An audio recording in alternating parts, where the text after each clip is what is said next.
The principal called me into his office and asked, "Is your bus stop still number 67? Why, are they changing the routes or something?" I laughed a little because what kind of random question was that? His face turned ghost white. "Do not leave this office. Do not leave this room." The secretary dropped her coffee mug and it shattered all over the floor, but she didn't even look at it. She just started dialing numbers on her phone with shaking hands. I could hear my mom's ringtone going off in my pocket over and over, but Healy grabbed my arm when I reached for it. "What's going on?" My voice came out higher than I wanted. The security guard appeared outside the office door and I watched him lock it from the outside. Through the window, I could see teachers herding kids into classrooms like there was a tornado drill, but no alarm was going off. Healy kept looking out toward the parking lot and checking his watch. "Sir, I need to know what's happening." I was trying to stay calm, but everyone was acting like I had a bomb strapped to my chest or something. The IT director burst through the door with a stack of printed emails.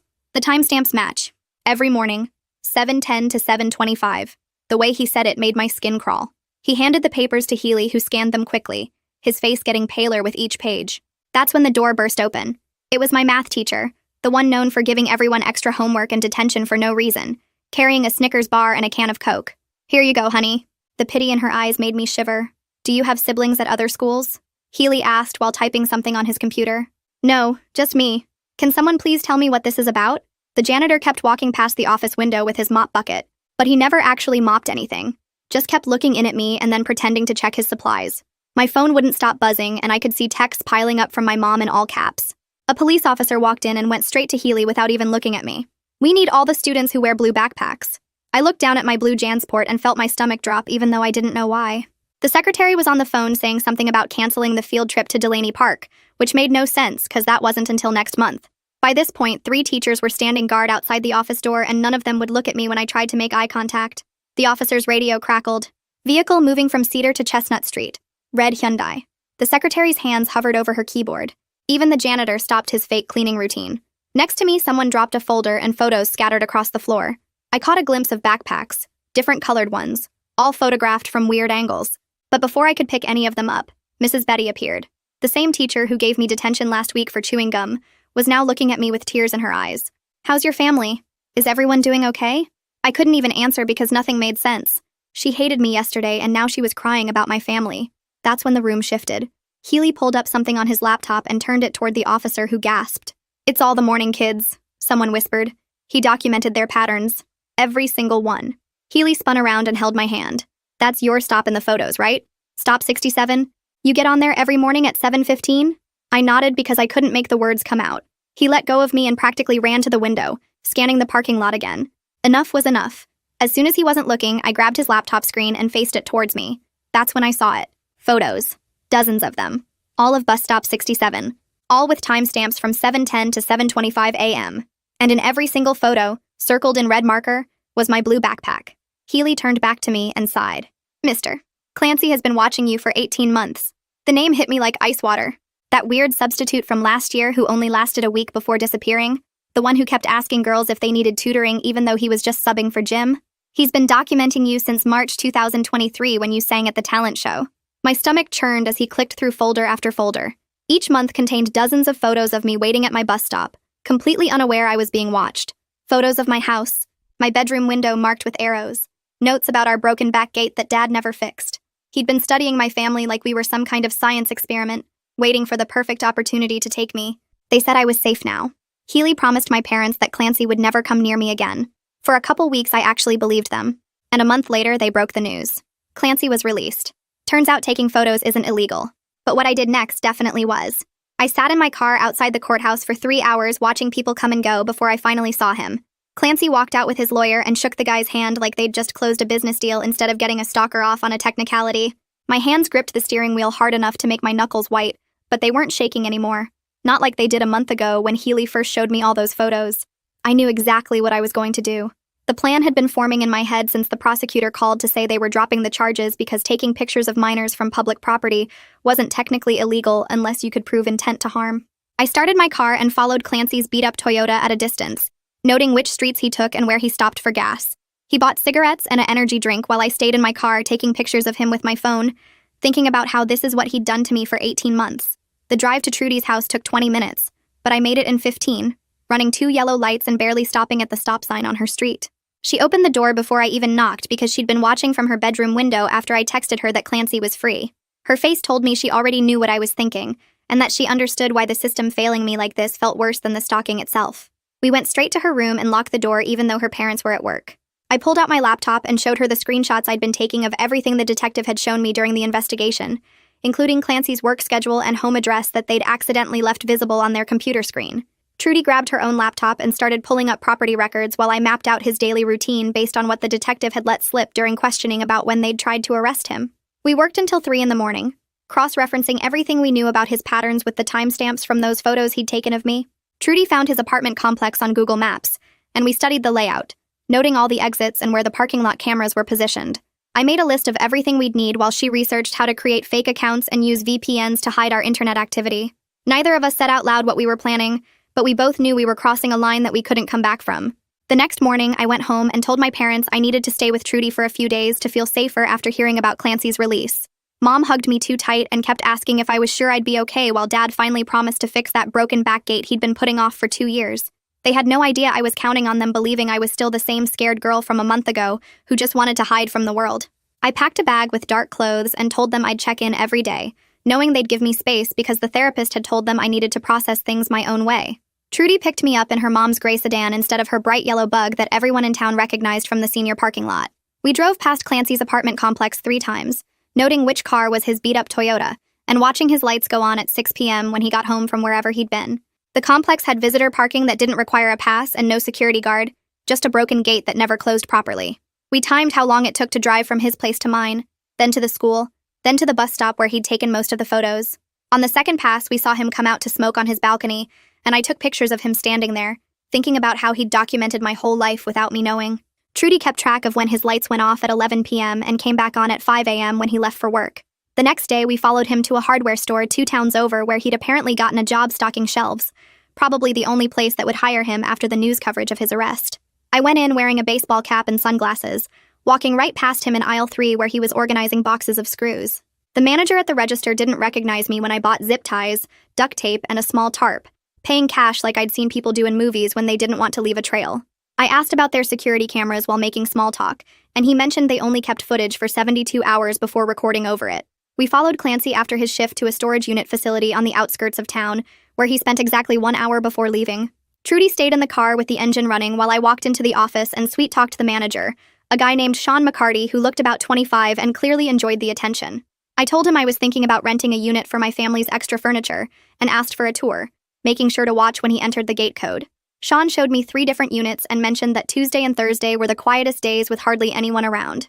That night, I couldn't sleep, laying in Trudy's guest bed staring at the ceiling and thinking about those 18 months of photos. The law said it was perfectly fine for him to document every detail of my life as long as he didn't physically touch me or explicitly threaten me. My phone showed 43 missed calls from Mom, but I texted her back that I was okay and just needed space to process everything. She sent back a string of heart emojis and said she loved me, making my chest tight with guilt about what I was planning.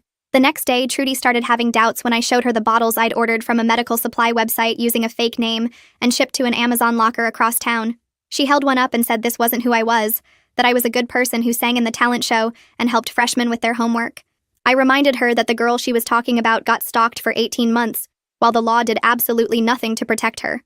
We drove to an abandoned warehouse on the industrial side of town, where kids sometimes went to drink and spray paint the walls.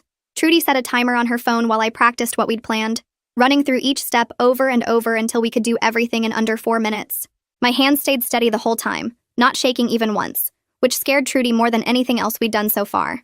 3 days later, I was picking up milk at the grocery store when Wallace Elder grabbed my arm near the dairy section. He looked around to make sure nobody was listening before leaning in close. His wife Virginia was with him, and she kept wringing her hands like she was nervous about something. Wallace told me Clancy had been asking about me at the gas station and the post office. Virginia said she saw his car parked across from the school last Tuesday, even though he wasn't allowed within 500 feet. My hands started shaking so bad I almost dropped the milk carton. They gave me their phone number on a receipt and said to call if I needed anything. That night, I couldn't stop thinking about what they said. I pulled my old phone out of the drawer and charged it up. The next morning, I set it up in my bedroom window behind the curtain, angled to record the street. I left it plugged in and recording all night. Nothing happened the first 2 nights, but on night 3, I checked the footage and there it was. His red car driving past my house 6 times between midnight and 3 in the morning. Each pass, he slowed down near my driveway. I showed Trudy the video and she said we needed to take it to the police right away. But I knew better than that. They'd just give him another warning and he'd be more careful next time. So I kept recording every night for a whole week. By the end, I had 23 separate instances of him driving by my house after dark. Some nights he'd park at the corner for 10 minutes before driving past again. I saved all the footage to multiple flash drives and hid them in different places. Then I started leaving breadcrumbs for him to follow. I made a Facebook post about visiting my cousin in Denver next weekend, even though I didn't have a cousin there. The next day, I had a loud phone conversation with Mom about joining the track team while standing near the open window. I posted on Instagram about going to the mall with friends on Saturday afternoon. Each lie was a test to see if he'd show up at those places. Sure enough, Trudy spotted his car in the mall parking lot that Saturday, right where I said I'd be. We took pictures of him sitting in his car watching the entrance. 2 weeks into this, I got lucky. The hardware store manager called Clancy in for inventory on his day off. I knew because I'd been calling pretending to be his niece, worried about him. The girl at the register bought it and told me his whole schedule. This gave us 4 hours while he was stuck at work. Trudy drove us to the storage facility, and I punched in the code I'd memorized from watching Sean enter it. We found Unit 47B, and I used the bolt cutters I'd bought with cash 2 towns over. The lock snapped easier than I expected. Inside, there were boxes stacked to the ceiling. We pulled one down and opened it. Photos spilled out everywhere. Not just of me, but 3 other girls I didn't recognize. All of them looked around my age. All of them photographed without knowing. Trudy took pictures of everything with her phone while I planted the bottles I'd ordered online. I pushed them into a corner behind some boxes where they'd be found if police searched, but not obvious to Clancy. One of the girls in the photos looked familiar. I stared at her face until it clicked. She was that girl from Riverside who went missing 2 years ago. The one they found at a bus station 3 days later. She never said what happened to her. My stomach felt sick realizing Clancy had been doing this for years. We put everything back exactly how we found it. I wore the gloves and hairnet Trudy stole from her mom's catering supplies. We replaced the lock with an identical one I'd bought. The security camera pointed at the building across from his unit, just like Sean had mentioned during my tour. We were in and out in 37 minutes. That night, I went to the library and used their computer to create a Gmail account. I typed up detailed tips about Clancy's storage unit and the photos inside. I sent the same email to 3 different police departments, including Riverside. I wore Dad's baseball cap pulled low to avoid the library cameras. Then I walked to the coffee shop and used their Wi-Fi to send another tip from a different email account. I made sure to mention the missing girl from Riverside and gave the exact unit number. 2 days went by and nothing happened. The police hadn't searched his unit. Clancy was still driving by my house every night, so I decided to push harder. I used the burner phone I'd bought at a gas station to call 911. I made my voice sound older and said I was Clancy's neighbor. I told them I heard screaming from his apartment and I was worried someone was hurt. I hung up before they could ask questions. 20 minutes later, I watched from across the street as 2 police cars pulled up to his building. They knocked on his door and he had to let them in. They were there for an hour but didn't find anything. Still, it rattled him. The next 3 nights, he didn't drive by my house at all. But on the 4th night, Wallace texted me a video from his doorbell camera at 2 in the morning. Clancy's truck was parked outside his building and he was hauling boxes up the stairs, looking over his shoulder every few seconds like someone might be watching. I watched him make 7 trips total, moving everything from his storage unit into his tiny apartment. Wallace didn't ask why I wanted to know about Clancy's movements, but the way he sent the video without any message told me he understood. Friday came and I knew from watching him for weeks that he went to Murphy's bar after work. I waited in my car until I saw him go inside and take his usual spot at the end of the bar. The place was pretty empty for a Friday, just a few regulars watching the game on TV. I walked in wearing my dad's old baseball cap and sat 3 seats away from him. When he got up to use the bathroom, I moved fast. The small packet I'd ordered online dissolved in his beer in seconds. Nothing that would really hurt him, just something that would show up in a blood test. I was back in my seat scrolling my phone when he came back. He drank the rest of his beer and ordered another one. 20 minutes later, he started sweating and grabbed the bar to steady himself. The bartender called an ambulance when Clancy threw up all over the floor. At the hospital, they ran a bunch of tests and found the substance in his system. The next morning, a detective called asking if I knew anything about it. I told him I was at the movies with friends and had the ticket stubs to prove it. Clancy filed a police report saying someone was trying to poison him, but the detective who'd worked my stalking case seemed to think he was making it up for attention. Trudy came over that night and found me going through the GPS tracker website on my laptop. She sat on my bed and started crying. She said we were becoming just as bad as him, maybe worse. She said her mom was starting to ask questions about where she went at night. I told her she could leave if she wanted, but I wasn't stopping now. The system gave me no choice when they let him walk free after 18 months of stalking me. She packed up the supplies we'd been keeping in my closet and left without saying goodbye. Working alone felt different, but not harder. I downloaded a voice changer app and used the burner phone I'd bought at a gas station 3 towns over. I called the hardware store and told them I knew what Clancy had done and he'd pay for it. The manager reported it to police and Clancy got more paranoid. He started showing up to work late and leaving early, always checking over his shoulder. The police finally got a warrant for his storage unit based on all the anonymous tips I'd been sending from library computers. They found it mostly empty except for the bottles I'd planted weeks earlier. The bottles had a harmless liquid inside, but it looked suspicious enough that they had to send it for testing. While they were busy with that, I watched YouTube videos about car locks until I figured out how to break into Clancy's beat-up Honda. I wore gloves and a hoodie with the hood up even though it was hot outside. The GPS tracker fit perfectly under his driver's seat where he'd never think to look. The app on my burner phone showed me everywhere he went. He still drove by my house every single night around 11:30, so I started making sure I was somewhere else each time, somewhere with cameras. I'd go to the 24-hour grocery store or the gas station, or just sit in the coffee shop parking lot where their security camera could see me. My parents thought I was doing better, staying busy and getting out of the house. They didn't know I was building a pattern of alibis for when I'd need them. Clara showed up at my house on a Tuesday morning saying she wanted to check in. She was the victim advocate they'd assigned to my case, and she had this way of looking at you like she could see right through you. She asked if I was planning anything, if I had thoughts about taking matters into my own hands. I started crying on cue, telling her how scared I still was, and how unfair it felt that he was free. She hugged me and promised to push for better protection, maybe even get the restraining order extended. After she left, I checked the tracker and saw Clancy was at Murphy's again. I drove by but didn't go in. Through the window, I could see him talking to some guys at the bar, waving his hands around like he was upset about something. Later, I found out from the bartender's daughter who went to my school that he'd been telling everyone someone was framing him. He said the teenage girl he'd photographed was actually some kind of evil genius trying to destroy his life. Nobody believed him, though. Who's going to trust a grown man who stalked a high school girl over the actual victim?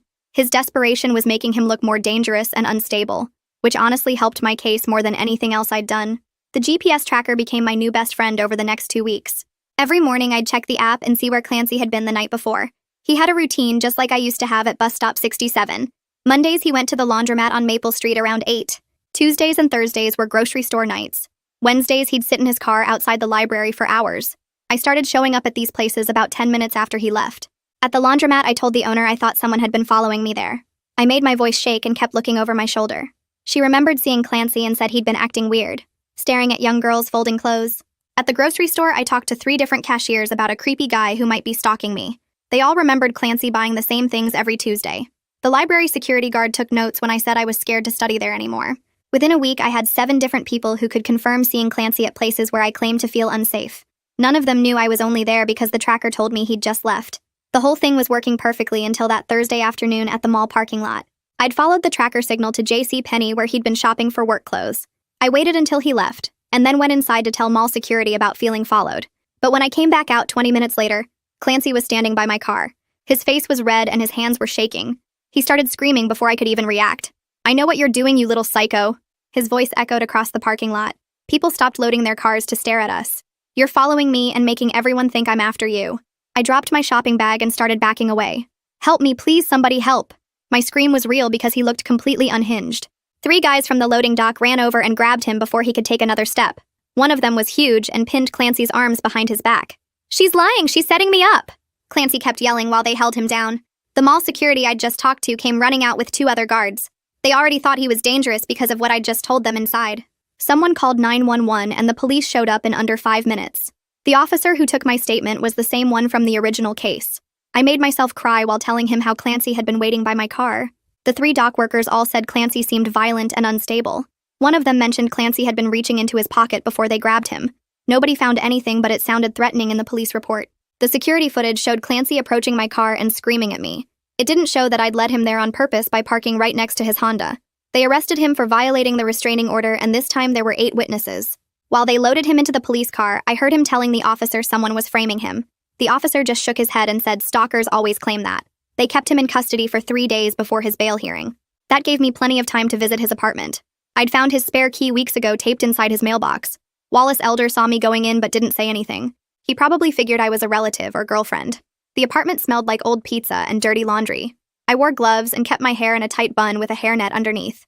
His journal was right on his desk like he wanted someone to find it.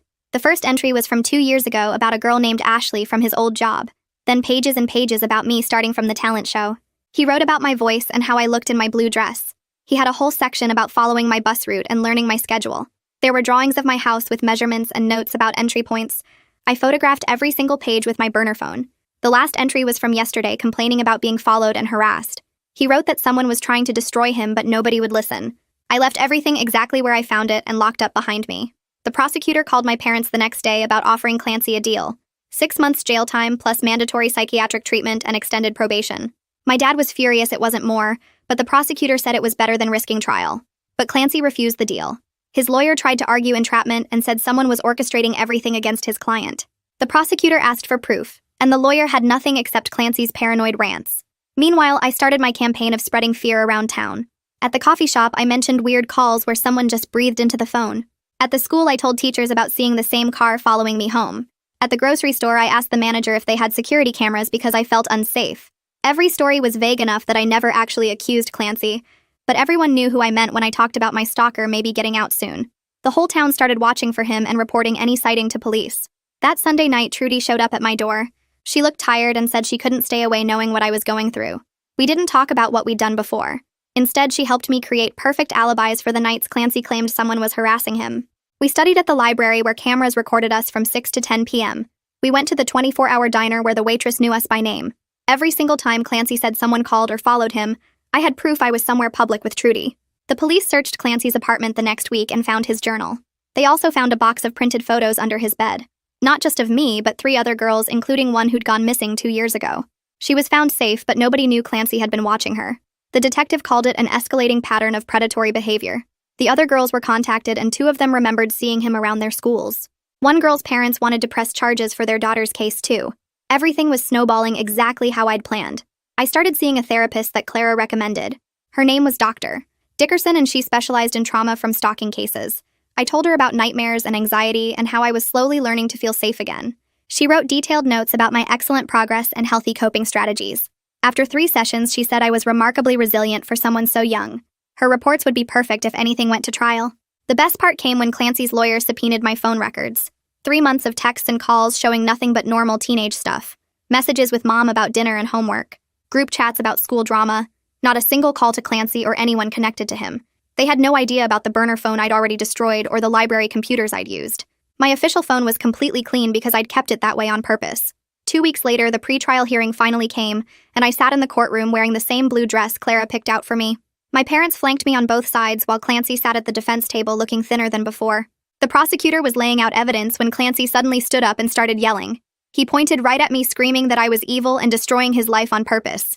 His face turned red and spit flew from his mouth as he ranted about being framed. The bailiffs grabbed his arms, but he kept screaming that I knew what I was doing. I let tears roll down my face and grabbed my mom's hand while looking terrified. The judge banged his gavel 3 times before ordering Clancy removed from the courtroom. Before they dragged him out, he screamed one more time that I was the real monster here. The judge looked disgusted and ordered a full psychiatric evaluation to determine if Clancy was even competent to stand trial. The prosecutor said this outburst proved how dangerous and unstable he was becoming. My dad rubbed my back while I pretended to shake from the confrontation. 3 days later, Wallace called me from the grocery store parking lot. He said Clancy had been asking around the neighborhood trying to find someone to investigate me. Wallace heard him on the phone begging some private investigator to take his case for cheap. The guy wanted $5,000 up front, but Clancy's bank account was empty from lawyer fees.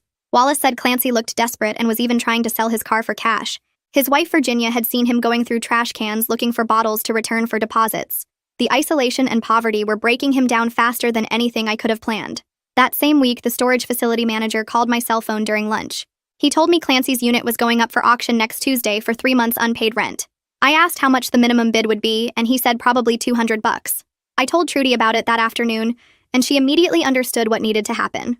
We drove to the auction wearing baseball caps and sunglasses like we were in some spy movie. I bid $250 cash using a fake name I'd practiced signing. Nobody else even wanted the junk in that unit, but I needed to make sure it all disappeared. We loaded everything into Trudy's uncle's pickup truck and drove straight to his farm. Her uncle was out of town, so we had the whole place to ourselves. We burned every single photo and document in the incinerator behind the barn. The smoke smelled weird from all the photochemicals, but we stood there until nothing was left but ash. Trudy used a shovel to scatter the ashes across the cow pasture, while I made sure no scraps survived. The next Monday morning, Detective Williams showed up at my house asking to review the timeline one more time. He had a notebook full of dates and times that he kept checking while asking me questions. Where was I the night Clancy claimed someone called him 37 times? I showed him my library study group attendance sheet signed by the librarian. What about the evening someone supposedly followed him home from work? I pulled up Instagram photos from Trudy's birthday dinner that night with timestamps. He asked about the storage unit, and I acted confused, saying I didn't know Clancy even had one. Every answer matched perfectly because Trudy and I had rehearsed this exact conversation 50 times. He kept watching my face for any sign I was lying, but I stayed calm and consistent. After an hour, he finally left, but I could tell he wasn't satisfied. 2 weeks passed before the psychiatric evaluation results came back, and the prosecutor called to update us. The doctor found Clancy suffered from paranoid delusions and an unhealthy fixation on teenage girls. He believed shadowy forces were conspiring against him but couldn't provide any proof. The report said his paranoia might be partially justified but was clearly exaggerated to delusional levels.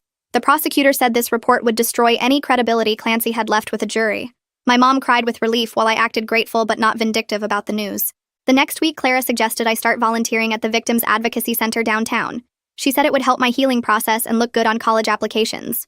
I spent 3 afternoons a week answering phones and filing paperwork for other stalking victims. The other volunteers treated me like some kind of hero for surviving what I went through. After a month, Clara wrote me a glowing recommendation letter for my early admission applications.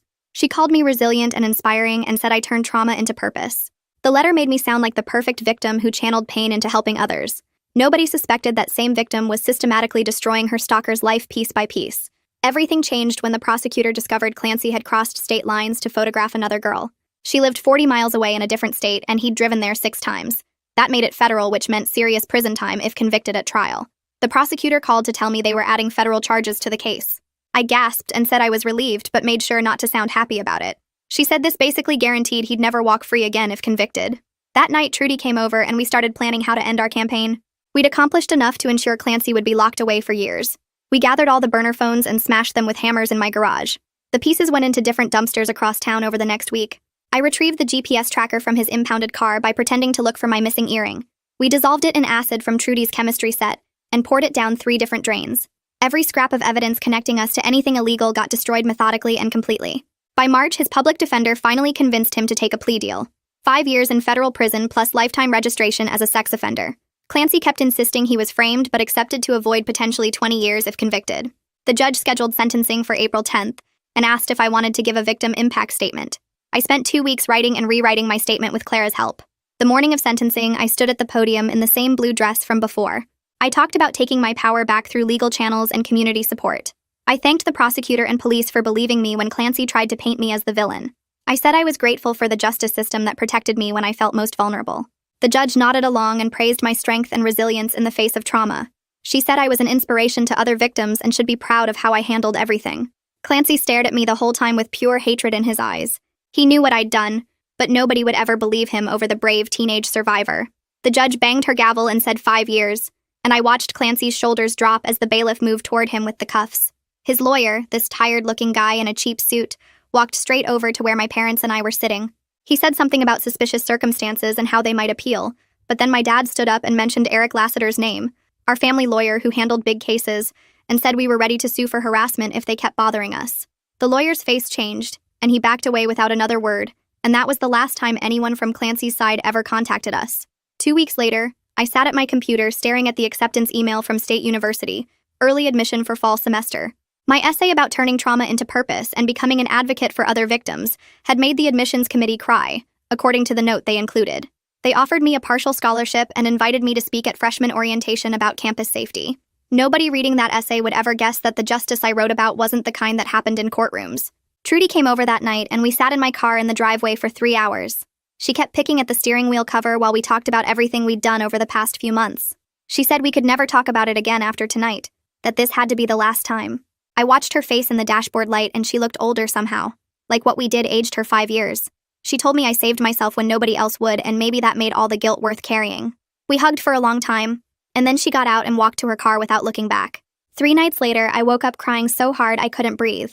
Mom heard me from down the hall and came running in, wrapping her arms around me while I sobbed into her shoulder.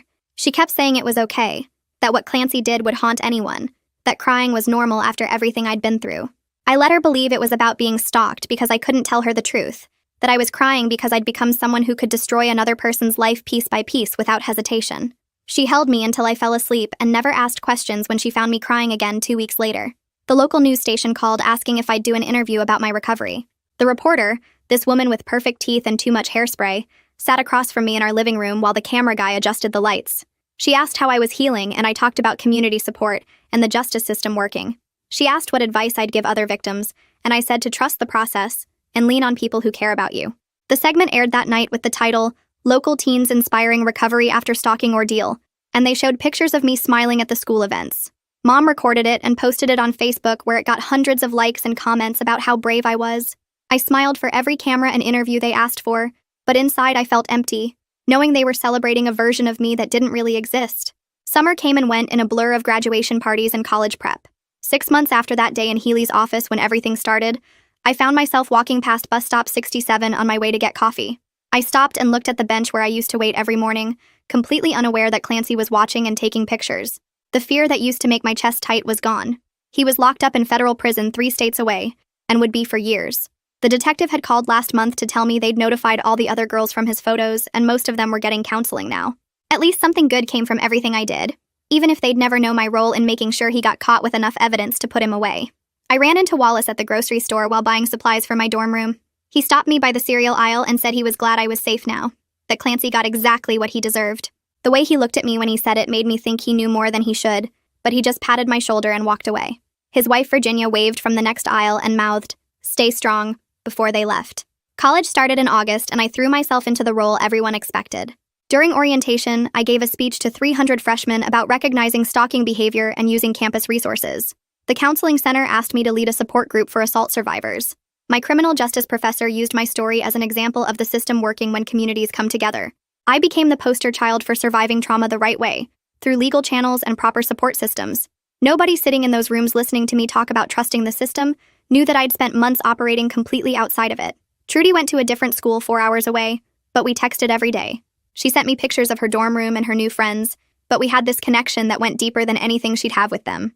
Late at night, she'd call and we'd talk about classes and boys and normal stuff, but sometimes there would be silence and I knew we were both thinking about what we'd done. She told me she still had nightmares where police showed up at her door, but then she'd see my Instagram posts about thriving at college and remember why we did it. Spring semester of my freshman year, I was studying in the library when my phone buzzed with a news alert. Clancy had been attacked in prison by other inmates who found out he was in for stalking teenage girls. 3 men cornered him in the shower and beat him so badly he spent 2 weeks in the medical ward. The article said he'd recover, but would have permanent scars on his face. I read it 3 times waiting to feel something.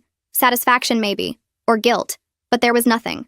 Just empty acknowledgement that actions have consequences that keep growing even after you think you're done. 2 years passed before my parents came for Parents' Weekend at college. They walked around campus taking pictures of everything while I showed them the criminal justice building where I spent most of my time. Mom kept telling other parents how proud she was that I turned my experience into helping others. Dad pulled me aside near the dining hall and mentioned he finally fixed the back gate at home. I actually laughed at that. A real laugh for the first time in forever. They had no idea their daughter had spent months planning and executing perfect revenge against a man who was now rotting in federal prison. Clara Haynes called me the next month about speaking at a conference for victim advocates. She said I was the perfect example of healthy recovery through proper channels, and my story would inspire other survivors. I accepted immediately, knowing that even though my path wasn't what she thought, maybe hearing my public story would help someone else trust the system I had to work around. Junior year flew by with me throwing myself into every class about stalking laws and victim protection. My thesis advisor kept saying my work was deeply personal and insightful when I turned in draft after draft about legal failures and stalking cases. He had no clue how personal it really was, or that I'd lived through exactly what happens when those laws fail. Graduation day came faster than expected, and I walked across that stage knowing I'd earned every bit of my summa cum laude through studying the system that failed me. Healy showed up at the ceremony and found me after, shaking my hand and saying he always knew I was stronger than the situation. He mentioned Clancy would be in prison for at least 3 more years on the federal charges. I smiled and thanked him, realizing I had truly won this war. The law school acceptance letter came with a full scholarship. The admissions committee writing about how my background as a stalking survivor who became an advocate made me their ideal candidate. They had no idea they were accepting someone who took justice into her own hands when the system failed. Trudy called screaming with excitement when I told her, and we both knew this was the path I was meant to take. 3 years of law school passed in a blur of cases and statutes and mock trials. Then Trudy got engaged to some guy she met at work and asked me to be her maid of honor. Standing beside her at that outdoor wedding, I talked about friendship through dark times without mentioning just how dark things got. Her new husband had no idea the woman standing next to his bride had helped her destroy a predator. We locked eyes during the ceremony, and I saw she was thinking the same thing. The bar exam results came exactly 5 years after that day in Healy's office when everything started. I passed on the first try to got hired as a prosecutor specializing in stalking and harassment cases. My first case was against a man who'd been following his ex-girlfriend for months, taking pictures and leaving notes. I built the case carefully using every legal tool available, presenting evidence that left no room for doubt. The jury came back guilty on all counts, and the judge sentenced him to 4 years. Walking out of that courtroom, I realized I'd finally become who I was meant to be. The scared girl who was stalked for 18 months was gone. In her place stood a prosecutor who knew exactly what victims go through when the system fails them.